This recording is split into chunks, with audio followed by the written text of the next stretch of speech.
Salutations tête de nage, je suis le chef et bienvenue dans ce nouvel épisode de Chef Bizarre Aventure. Le principe est très simple, une vidéo dans laquelle je te raconte une anecdote, une histoire qui m'est arrivée durant ma longue vie légendaire. Oui, je sais, ça fait un petit moment qu'il n'y en a pas eu, je pense que ça fait au moins 3-4 ans qu'il n'y a pas eu un épisode, mais en même temps, si je t'en sortais un toutes les semaines, est-ce que ça perdrait pas un petit peu de sa valeur? Est-ce que ça serait plus un événement de découvrir mon épopée, ma légende, le mythe quelque part? Oui.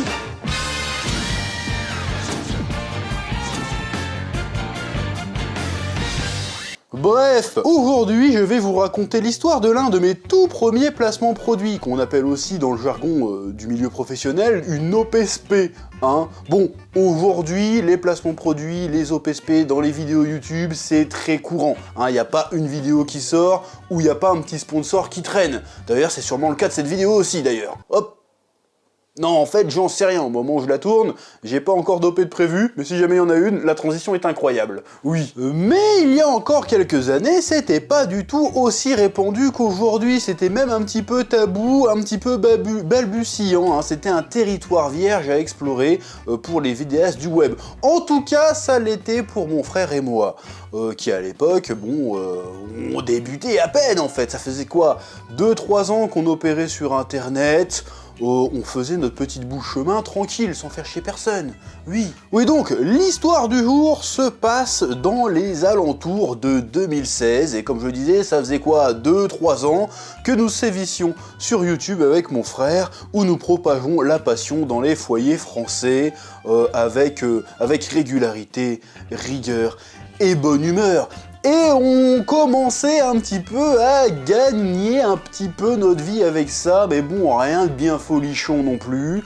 On venait à l'époque même de prendre un petit peu notre indépendance vis-à-vis du domicile familial et nous avions commencé à louer un appartement où nous étions tout seuls, lui et moi, pour pouvoir bosser. Voilà, donc on commençait à s'enjailler un peu, à jouer un peu le YouTube jeu plus ou moins sérieusement. Même si à l'époque on gagnait pas des 1000 et des cents niveau oseille, mais on arrivait à s'en tirer avec un petit budget une fois le loyer payé. On devait avoir 200-300 balles pour finir le mois. Ça nous suffisait à l'époque, oui. Ouais, à l'époque, on devait avoir quoi, 200 ou 300 000 abonnés peut-être, donc ouais, on commençait à vivoter un petit peu de YouTube, et sachant qu'à l'époque, on le faisait en étant total indépendant, c'est-à-dire aujourd'hui, pour tout ce qui est OPSP, placement produit, on a un manager, entre guillemets, qui s'occupe de ça pour nous de manière vraiment professionnelle et encadrée, mais à l'époque, franchement, c'était un peu le Far West, c'est-à-dire qu'on était un peu lâchés dans cette jungle, et on se démerdait un petit peu par nous-mêmes. Et comme je te le disais, les affaires commençaient à marcher, mais on croulait pas sous le pognon non plus, comme je te le disais. Et du coup, on faisait que très rarement des OP. Je pense qu'à l'époque, on en avait fait 2 ou 3, notamment avec Altaïa, où on devait montrer des figurines, des trucs comme ça, des trucs plutôt sympathiques d'ailleurs à l'époque. Mais à part ça, c'est tout. Ça restait quand même un domaine qui nous était un petit peu étranger. Et vu qu'on gagnait pas des masses de thunes, on crachait pas dessus quand même. Donc quand l'occasion se présentait, en général, bon, on sautait dessus, on va pas se mytho. Oui. Et un jour, je reçois un MP sur YouTube, si je me souviens, parce que oui, fut une époque, autant jadis, on pouvait recevoir des messages privés sur YouTube. Depuis, ils ont enlevé la fonctionnalité, et je reçois un message d'un certain Jean-Michel. Bon, tu te doutes bien que c'est pas son vrai nom, j'invente un nom pour l'histoire. Et d'ailleurs, globalement, je te raconte une histoire basée sur des souvenirs vieux d'au moins 7 ou 8 ans, donc je vais broder un petit peu autour de mes souvenirs. Prends pas tout ce que je vais te raconter au pied de la lettre, contente-toi des éléments les plus importants. Évidemment, je brode un petit peu pour rendre ça intéressant. C'est évident, mais je le précise quand même. Oui. Bref, je lis le message. Oui, bonjour, chef Otaku, nous apprécions énormément votre travail, blablabli, blablabla, on adorerait travailler avec vous, on pense que votre communauté serait une plus-value incroyable à notre projet, bref. Le tartinage de fion habituel d'une entreprise qui veut essayer de gratter un billet sur ta communauté. Jusqu'ici, rien à dire, c'est propre, professionnel, habituel, aucun souci. Donc, je réponds et on se donne rendez-vous sur Skype, parce que oui, à l'époque, nous communiquions encore grâce au logiciel Skype. Je crois qu'aujourd'hui, ça a quasiment totalement disparu, au profit de Discord et d'autres trucs. Mais ce n'est pas le sujet, c'est pour te témoigner que ça date quand même, c'était une autre époque, c'était un autre monde, un autre internet. Voilà, donc, Malgré une connexion nulle à chier et un ordinateur tout pourri, l'appel se déroule bien. Bref, Jean-Michel m'explique un peu le topo, il travaille pour la société Bidule. Évidemment, je change le nom de la société aussi, il travaille pour la société Bidule, et cette société Bidule a récemment racheté des containers ou des entrepôts, je sais plus exactement, remplis de milliers de coffrets DVD autour de l'animation, je dirais même autour de la japanimation. Et le terme japanimation est très important pour la suite de l'histoire, tu verras. Et il me dit que l'objectif de la société Bidule, c'est d'organiser des ventes privées autour de ces collections de coffrets DVD qu'ils ont acquis. Et donc il me dit que, vu que tu as une chaîne qui parle de manga et d'animation, ça pourrait intéresser ta communauté. Voilà, donc l'idée de Jean-Michel, ce serait de me faire envoyer un énorme colis avec plein de ces coffrets DVD, que je fasse un unboxing et que, via un lien, j'organise aussi un concours pour que les abonnés puissent tenter de gagner 50 coffrets DVD de Japanimation. Et il me dit, attention, par contre, ce sont des animés rétro, c'est-à-dire des animés rétro des années 80-90. Et moi, j'entends ça, je dis old school, y a pas plus cool, je dis, oh putain, trop bien! Vous voulez dire, c'est genre les DVD Mangamania?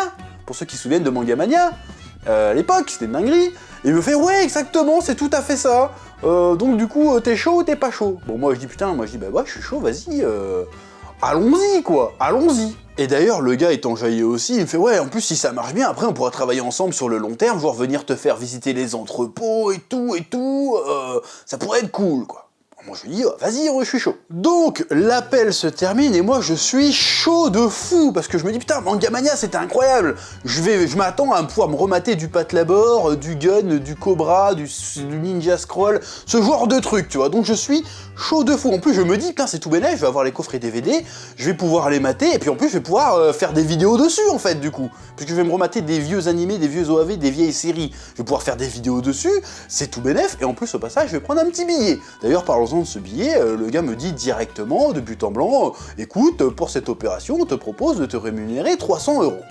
Bon, je vais être clair. Aujourd'hui, tu viens me voir avec un budget de 300 €, c'est même pas la peine de venir me parler. Si tu veux me parler, tu rajoutes au moins un 0. Question de respect. Non mais c'est normal, c'est question de respect. Mais à l'époque, je ne savais pas du tout quelle valeur j'avais sur le marché, parce que même à l'époque, et les stats qu'on faisait à l'époque, 300 boules, c'était vraiment pas cher payé. En vrai, j'aurais pu en demander 5 fois plus, sans problème, ça aurait pas été dégueulasse. Mais à l'époque, je ne le savais pas, donc je me suis dit, et puis je rappelle, comme je le disais en préambule, on était des galériens. Donc 300 boules en plus dans le budget, on n'allait pas cracher dessus quoi qu'il arrive. Oui, du coup j'accepte, le gars il fait ok, il attend pas, il me fait ok vas-y, c'est quoi ton Paypal? Bah je lui donne mon Paypal et il me paye direct. Alors ça je suis plus sûr s'il me paye direct, je sais plus s'il me paye directement quand je donne mon accord ou c'est au moment où je reçois le colis qu'il me fait le virement, je sais plus, mais ce qui est sûr c'est qu'il m'a payé avant même que je tourne quoi que ce soit. Et là quelque part je pense que c'était peut-être sa première erreur. Oui. Bref, après quelques jours, je reçois enfin le fameux colis. Et je le reçois en fin de matinée, il me semble, si ma mémoire est bonne, et je joue vraiment le jeu. Je l'ouvre pas du tout avant le tournage de la vidéo qui est prévu pour plus tard, dans la fin d'après-midi à l'époque, parce que j'avais réservé l'après-midi à un menu manga ou à une review DBS, je sais plus, mais l'après-midi j'étais occupé, donc on avait tourné cette vidéo en fin de journée, en fin d'après-midi. C'est assez important pour l'histoire aussi, parce qu'on était un petit peu fatigués du coup, oui. Et je crois vraiment que c'était l'un de mes premiers véritables unboxings sur la chaîne, parce qu'après on avait fait les spatules collection, on faisait vraiment des unboxings, tout ça, qu'on avait même fait sur Spatule Bro, même à l'époque, hein, au début, qu'on a pu refaire depuis un petit moment. Mais je crois que c'était vraiment un des premiers unboxings que je faisais sur la chaîne, et aussi, comme je le rappelle, c'était un de mes premiers placements produits.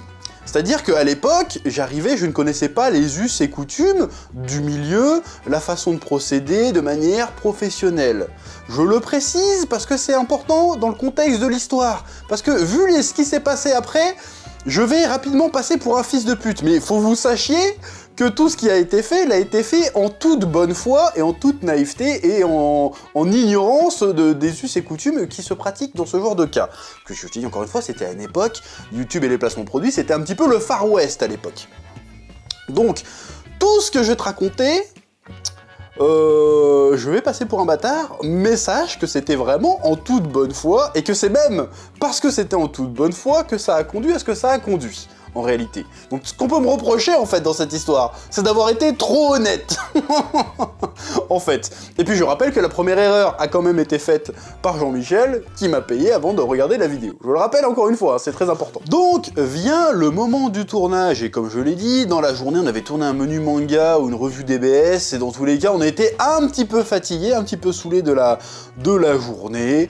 Mais bon, on s'est dit, bon, il faut qu'on la tourne. On la tourne. Et donc, on commence à tourner, je fais l'introduction clean avec un petit peu de blague, un petit peu de mise en scène rigolote, et puis après je fais monter la sauce avant d'ouvrir le truc. Je dis ouais, apparemment c'est une collection d'animés, de Japanimation rétro, donc on va avoir certainement du manga mania. Ils m'ont dit qu'il y avait du manga mania, donc on va avoir que des dingueries, on va avoir du Gun, Pat Labor et d'autres trucs du genre, parce qu'en fait je me souviens plus de toute la collection, mais il y avait des trucs vachement bien dans manga mania. Donc on est hypé de fou, et je suis à ce moment-là, je suis réellement hypé par cet unboxing. Je me dis, je vais avoir que des dingueries, ça va être incroyable. Donc, j'ouvre la boîte. Et alors que je m'attends à tomber sur du Cobra, Ninja Scroll et ce genre de trucs vraiment stylés, sur quoi je tombe le premier coffret DVD que je vois, qu'est-ce que c'est? Pandy Panda! Waouh! La déception est à son maximum, là. Je veux dire, ça n'a rien à voir avec ce qu'on m'a vendu, en fait, le délire. on te vend de la Japanimation japonaise des 80-90, qui est une époque incroyable. Sur quoi je tombe? Le putain de Pandy Panda, bordel. Oui. Et à ce moment-là, ça tourne, et j'ai une réaction sincère, pas mise en scène, hein. Je regarde la caméra, je fais, vous vous foutez de ma gueule, ou qu'est-ce qui se passe? Et avec mon frère, on éclate de rire, on se dit, mais attends, mais c'est quoi ce bordel? Mais c'était sincère, le moment le plus sincère d'internet. J'ouvre le truc, je fais foutez de ma gueule ou... Il y a même pas de réflexion, juste ça sort tout seul. Foutez de ma gueule, quoi, qu'est-ce qui se passe? Je rappelle que c'est un placement de produit, vous foutez de ma gueule. Ça partait mal déjà. Bon, je me dis c'est pas grave, dans un colis aussi gros avec plus de 50 coffrets DVD, c'est normal qu'ils glissent quelques merdes pour remplir le quota, tu vois. Je me dis bon, c'est pas grave. Donc je poursuis l'unboxing, j'enlève le coffret Pandy Panda de la boîte, et en dessous, sur quoi je tombe? Sur un espèce d'animé pourri, les voyages de Gulliver, et ça avait pas l'air japonais du tout. Et là je me dis oh putain, ça va être une galère. Ça va être une galère. Qu'est-ce que j'en ai à branler des aventures de Gulliver. Alors, surtout que ça n'avait pas l'air japonais, encore une fois. Hein. Donc je continue, et plus j'avance de l'unboxing, plus je me rends compte qu'en fait, bah, le contenu de la boîte n'a pas grand-chose à voir avec ce que m'avait vendu Jean-Michel lors de notre appel Skype. C'est-à-dire que c'était constitué à bien 90% d'animation américaine, en fait. C'est-à-dire qu'il y avait du Cosmo Cat, il y avait du Transformers, il y avait du G.I. Joe. Je veux dire, c'est même pas la génération de mes parents, ça, c'est la génération encore avant, ce truc-là. Donc j'en avais strictement rien à foutre. Et surtout, c'était pas de la putain de Japanimation, ce qu'on m'avait vendu à la base. En vrai, je crois que sur une cinquantaine de coffrets, il devait y avoir 6 ou 7 coffrets qui étaient vraiment de la Japanimation. Je me souviens qu'il y avait un coffret de Sayuki, la saison 1 de Sayuki, je crois, je ne sais même pas s'il y a plusieurs saisons. Il y avait un espèce d'animé de fantasy random, il y avait Master Keaton du Urasawa, et juste 2-3 autres trucs, mais pas du culte du tout. À part peut-être Sayuki, mais il n'y avait rien de culte ni d'extraordinaire. Et enfin, encore une fois, ça fait que 5 ou 6 coffrets Japanimation, quand tout le reste est de l'animation américaine en fait. Et pas la meilleure. Donc tu doutes bien que je passe quand même une bonne partie de la vidéo à être un petit peu salé, parce que franchement on m'a vendu un truc, et au moment où je fais la vidéo, ça n'a rien à voir avec ce qu'on m'a vendu. Et c'est encore une fois, je le dis en toute bonne foi, je ne m'attendais vraiment pas à recevoir du Pandy Panda et du G.I. Joe. Voilà. Et durant la vidéo, il y avait un petit élément de mise en scène, qui était le seul élément de mise en scène d'ailleurs, c'est que quand j'avais fini d'unboxer un coffret, quand je sortais un coffret de la boîte, je sais pas pourquoi j'invente le mot unboxing, mais quand je sortais un coffret de la boîte, en fait, une fois que j'avais vu ce que c'était, je le jetais comme ça hors cadre. Mais je ne le jetais pas par terre, je le jetais sur mon lit, en fait, pour faire de la place devant moi, parce que ma chambre était petite. Elle faisait quoi, 10 mètres carrés avec mon lit pour stocker mon gros cul, mes bibliothèques, j'avais plus beaucoup de place, donc je jetais le truc sur mon lit. Je le jetais pas par terre de dédain, je faisais hop, je mets ça sur le côté, comme ça j'ai de la place pour poser les autres et les montrer à la caméra, en fait. Et cet élément est important pour la suite de l'histoire. Hein, à l'époque, je tournais encore dans ma chambre, pour respecter le cliché du youtubeur branleur, je n'utilisais pas des locaux professionnels comme aujourd'hui. Hein, je suis pas chez moi, là. Là j'ai un bureau, là. Là, attention, là, il y a une vraie entreprise, là, il y a un vrai truc. Là, il y a un vrai bise. On est des professionnels aujourd'hui. Attention, oui. Donc, on finit le tournage, passablement saoulé en vrai, et surtout déçu, parce que moi je m'attendais vraiment à recevoir des dingueries, et en fait, pas du tout en fait. Et donc je me dis, putain, le montage ça va être une torture, je vais devoir couper les 3/4 des trucs, parce qu'on est vraiment trop salé. Et puis en fait, avec mon frère, on se fait la réflexion, ouais mais en même temps c'est tellement marrant, parce qu'on se marre comme dans la vidéo, c'est tellement marrant, ce serait dommage de pas le mettre. Du coup on dit, allez vas-y, on va tenter, on verra bien. Oui. Donc, juste après le tournage, j'envoie un message à Jean-Michel lui disant que c'est bon, on a reçu le colis, la vidéo est tournée, tu veux qu'on la sorte quand? On a un créneau ce soir ou demain. Parce qu'en vrai, avant, on faisait quasiment pas de montage, on pouvait la sortir la vidéo assez vite, malgré tout. Et en plus, on en avait rien à foutre des horaires à laquelle sortir les vidéos, on faisait n'importe quoi sur YouTube, je te dis, c'était le Far West, je sortais des vidéos à 23 h des fois, ça n'a aucun sens. Mais je le faisais, c'était comme ça, bref. Et le gars me dit, bah ce soir c'est bien, si je me souviens bien encore une fois, hein. Il me fait, ouais ce soir c'est bien. Je fais, ok, qu'est-ce qu'on fait, je te montre la vidéo avant? Ou il fait, non, c'est bon, je te fais confiance, tu peux la sortir tout de suite. Et c'est là que Jean-Michel a fait sa seconde erreur. C'est là qu'il a fait une erreur, oui. Mais encore une fois, je te dis ça, mais si ma mémoire est bonne, hein, parce que ça m'étonne que j'aurais sorti la vidéo sans validation préalable. Je trouve ça étonnant de ma part de faire ça. Mais peut-être que je l'ai fait et que je suis un bâtard. Mais je pense pas, en fait. Donc je crois qu'il m'avait donné l'autorisation de la sortir direct. Oui. En tout cas, j'espère. Donc, la vidéo sort et tout le monde se tape des barres, bien évidemment. Mais je me souviens même que Lucas TV et Pandrez, dans la même soirée, m'avaient envoyé un message en me disant « Waouh, meilleur placement produit de l'univers, vous êtes des gros tarés, c'est n'importe quoi, je me suis tapé des barres, incroyable, j'ai vu la vidéo 2 fois, bref, trop bien. » Il y a même ma mère qui a regardé la vidéo et qui était pliée du début à la fin. Voilà, donc...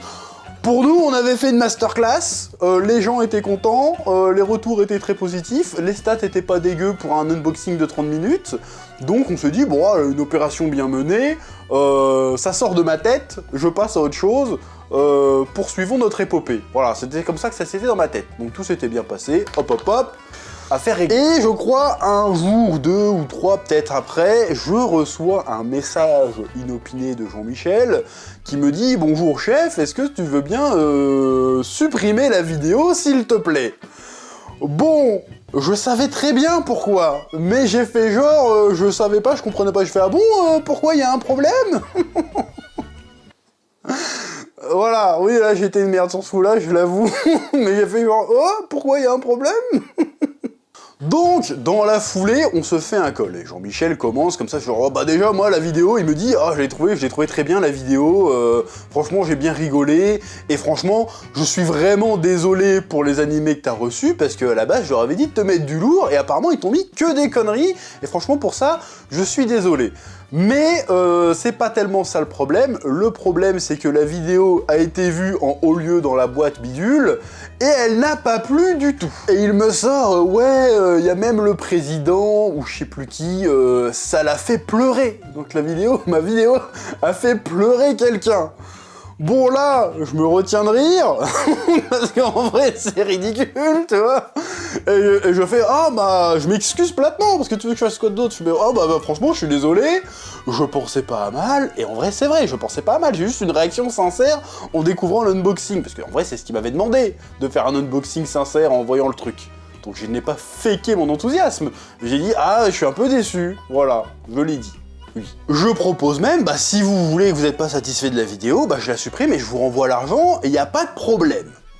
Et le gars me fait, non, c'est bon, tu peux garder l'oseille. Donc bah je garde l'oseille, faut pas me le dire 2 fois, hein. Tu veux pas que je te rende ton oseille, je le garde. C'est comme ça. D'ailleurs, je précise qu'à l'époque, mais là, pendant que je vous raconte l'histoire, je me rends compte, mais on n'avait pas fait de contrat, ni de facture, ni rien. Donc j'ai répondu, ça prouve ma bonne foi, parce que le mec, j'aurais pu le laisser en vue, plus jamais répondre, laisser la vidéo, et je gardais l'oseille et j'avais aucun problème. Donc ça prouve ma bonne foi, c'est que le gars, quand même, j'ai quand même proposé de le rembourser et j'ai accepté de retirer la vidéo. Parce que techniquement, légalement, il y avait rien qui me rattachait au bordel. Hein. J'avais juste je pouvais le laisser en vue et il se passait rien en fait. Oui, il me dit que je peux garder l'argent, il n'y a pas de souci, que c'est pas ça le problème. Le problème, c'est que comme la vidéo a fait du bruit en haut lieu, ils ont tenu une espèce de conseil d'administration extraordinaire ou je sais pas quoi, où Jean-Michel a été convoqué, et ils l'ont tenu responsable du fiasco quelque part. Mais ce qui n'est pas totalement faux. Ils lui ont reproché de ne pas avoir fait valider la vidéo, pas que lui valide la vidéo, mais d'avoir fait valider la vidéo par au-dessus de lui, et ils lui ont aussi reproché d'avoir payé d'avance. Donc du coup, conséquence à ça, ils l'ont limogé en fait. Qu'est-ce que ça veut dire? Ça veut dire qu'ils lui ont dit, bon bah tu t'assumes la responsabilité de cet échec et on te demande de quitter la société. Donc vas-y, tu démissionnes, si ma mémoire est bonne. En tout cas, le gars a perdu son taf dans tous les cas. Oui. Donc là, forcément, j'ai plus du tout envie de rigoler, hein. Même je me sens affreusement coupable parce que, je me dis merde, à cause de mes conneries, il y a un mec qui va perdre son travail, tu vois. Donc franchement, je m'excuse le plus platement possible parce que je sais pas quoi faire. Là, franchement, je suis pris au dépourvu, je me sens vraiment très mal. Je fais, oh putain, merde, la dinguerie, moi là-bas, je voulais juste faire une vidéo rigolote, partager un moment sympa avec les abonnés et tout.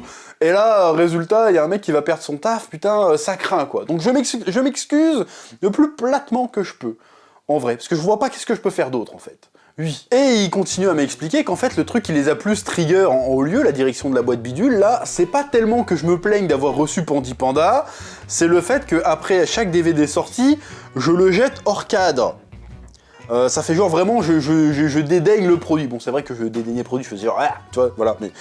C'est ça qui les a plus trigger, en fait. C'est pas le fait qu'il m'ait envoyé de la merde, c'est que je fasse, ah, tu vois, voilà. Sauf que je lui ai expliqué, non mais... Dans la vidéo, tu sais, je tourne dans une chambre de 10 mètres carrés, j'ai pas beaucoup de place. Mon coin tournage, il devait faire 3 mètres carrés. Avec la taille du carton qui était énorme, je l'ai jeté juste sur mon lit, parce que j'avais pas la place autour de moi pour les poser, en fait. Mais non, ça change rien. De toute façon, bah, on me voyait jeter le truc, donc c'était mort, quoi. Voilà. Donc c'est ça qui les a trigger le plus. Et qui aurait fait pleurer certains, apparemment. Mais le gars essaye de me rassurer en me disant de toute façon c'est pas grave, de toute façon c'est des vieux, ils comprennent rien à YouTube, ils comprennent pas l'impact du digital sur les business encore, ils comprennent rien au code et tout, c'est pas leur monde, ils comprennent rien, s'ils veulent plus bosser avec des gens comme toi ou avec des autres influenceurs, et ben c'est leur problème, c'est pas grave, et de toute façon t'inquiète pas pour moi, j'ai des parts dans d'autres business, c'est pas un souci, c'est juste une activité en moins, mais t'inquiète pas, très rapidement remplacé. Et il me dit de toute façon, moi je vois ton potentiel, et j'ai envie de continuer à taffer avec toi, donc à l'avenir je reviendrai avec toi avec d'autres projets, si t'es d'accord. Je fais bon bah pas de soucis, de toute façon je vais pas lui dire non, va niquer ta mère, je venais de lui faire perdre son taf, là. Donc j'ai fait bah bien sûr, pas de soucis, je ferai de mon mieux et tout, voilà bref. Bon, on se quitte donc en bons termes, a priori. Bon, évidemment, le gars ne m'a jamais recontacté, il me semble, ou en tout cas, j'ai pas souvenir qu'il m'ait déjà recontacté. Ceci étant dit, je l'ai déjà recroisé IRL plusieurs fois dans diverses conventions. Voilà, très sympathique. Aujourd'hui, on rigole de cette histoire. Voilà, c'est du passé, a priori il m'en tient pas rigueur ou quoi que ce soit, il dit bon c'est juste un accident de parcours, c'est pas très grave. Voilà, donc ça se finit plus ou moins bien finalement quand même. Voilà, c'était un peu la petite histoire d'un de mes placements produits qui a mal tourné, assez mal tourné. Bon ça s'est bien fini sur la fin, mais quand même ça a mal tourné, il y a eu des conséquences assez graves, il y a quelqu'un qui a perdu son taf à cause de trucs. Mais bon, j'ai envie de dire que si le produit avait été conforme avec ce qu'on m'avait vendu, bon, il n'y aurait pas eu de problème de base. À la base, c'est ça le souci. C'est qu'on m'a dit, t'as des frais DVD Japanimation des 80-90, et je me retrouve avec du Pandi Panda et du Voyage de Gulliver. Donc déjà, s'ils avaient vendu un produit conforme avec ce qu'ils m'avaient dit, il n'y aurait pas eu de souci. Bon, qu'est-ce que j'ai retenu parce qu'en fait, on a fait toutes les erreurs possibles dans un placement produit quand on accepte une OPSP, quand je me remémore l'histoire. C'est-à-dire qu'on a accepté de faire un truc sans vérifier la qualité du produit, c'est-à-dire qu'on a fait confiance avant. Et du coup, on s'est retrouvé à faire une vidéo où on disait qu'en fait c'était de la merde, mais on avait déjà été payé, on n'avait pas fait de contrat, on n'a pas demandé validation, bref, on a fait que des conneries sur cette histoire. Surtout pour 300 balles, est-ce que ça valait vraiment le coup de faire autant d'histoires pour 300 balles? Non, ça valait pas le coup. Donc qu'est-ce qu'on a retenu dans cette histoire? On va retenir au moins 2-3 leçons. La première, c'est de toujours travailler sous contrat. Ça, c'est très important. La deuxième, toujours valider que la qualité et le contenu du produit qu'on nous demande de vendre soit conforme avec ce que l'annonceur ou ce que tu veux nous vend. Voilà, si le gars me dit qu'il veut un unboxing de Japanimation Manga Mania, je m'assure avant d'accepter que ça soit vraiment un truc de Japanimation Manga Mania. Voilà. Et la troisième, je sais plus c'est quoi la troisième. Et donc la troisième, toujours demander la validation du client, que ça soit certifié par mail ou quoi que ce soit, par message ou peu importe, avant de publier quoi que ce soit. Et surtout, au final, c'est ne plus jamais se lancer dans des placements produits ou des OPSP quand on sent pas le truc. Et à l'époque, c'est le truc que je n'avais pas encore comme réflexe, j'aurais dû sentir qu'il y avait un truc qui allait pas. Parce que même si le gars était plutôt affable, plutôt sympathique, plutôt correct, J'aurais dû voir des signes qui me disaient que l'histoire puait la merde. Parce que normalement, aujourd'hui, quand je fais une OPSP, je suis pas payé par un virement PayPal sans avoir signé quoi que ce soit, sans avoir présenté la moindre facture ou quoi que ce soit. Donc déjà, quand on propose un placement produit, qu'on te propose de te faire un virement PayPal alors que t'as même pas produit une facture ou quoi que ce soit, c'est très probablement que ça pue la merde et que le produit n'est pas top qualité. Voilà, parce que normalement quand tu as une vraie société en face de toi qui interagit avec toi, normalement c'est très carré, c'est très encadré, c'est très professionnel. Il n'y a rien qui se passe sans qu'il y ait besoin d'une signature, d'une facture ou d'un RIB ou quoi que ce soit. Voilà, si quelqu'un te propose directement, tiens j'ai fait 300 € PayPal, tu parles de ça pue du cul, il faut pas le faire. Oui, après bon, si t'as de l'oseille à ce point-là, vas-y, mais pour 300 balles, ça vaut pas le coup de corrompre ton capital confiance auprès de ta communauté pour 300 balles. Ça vaut pas le coup, oui. Après, pour 10, 20 000, je sais pas, on verra, mais ça vaut pas le coup. Bref, depuis cet épisode rocambolesque, nous appliquons ces principes de vérification, de validation, de signature, de professionnalisation, que ce soit carré, encadré. Voilà, d'ailleurs, aujourd'hui, nous sommes, comme je le disais, aujourd'hui, on a des managers, des professionnels de la profession qui encadrent ça pour nous, même si on fait toujours notre aval derrière, c'est un travail collaboratif, on va dire. Même aujourd'hui, c'est très encadré et ça n'arrive plus. Hein, aujourd'hui, le seul truc qui peut me faire dire que je ne vais pas travailler avec tel ou tel truc, c'est que si on me propose de faire la promotion d'un manga qui me plaît pas, bah, je vais dire non. Ou si vraiment je trouve que c'est un produit qui pue la merde, je le fais pas non plus. Voilà, mais c'est tout. Il n'y a plus de problème de pas valider, d'arnaque, d'escroquerie ou quoi que ce soit. On fait très attention aujourd'hui. Et puis, jusqu'ici, ça s'est toujours très bien passé. Et ça fait plaisir. Voilà, c'était ma petite bizarre aventure du jour qui prend part un peu dans mon épopée youtubienne. Ouais, je viens d'inventer le terme épopée youtubesque. Voilà, j'espère que cette histoire t'a fait plaisir et que si t'es un jeune rookie qui se lance dans le game, tu pourras en tirer quelques leçons et que et voilà. Et sur ce, comme d'habitude, je vous laisse le soin de mettre un petit pouce bleu, un petit commentaire, ne serait-ce que pour le référencement, ça fait plaisir. Et je vous dis à très bientôt. Que la passion vous guide. Oui. Eh oh, tu vas pas te barrer comme ça, hein? Tu vas laisser un pouce bleu? Un petit pouce bleu, hein? Puis tu regardes aussi les autres vidéos? Parce que voilà, tu t'abonnes? Ouais?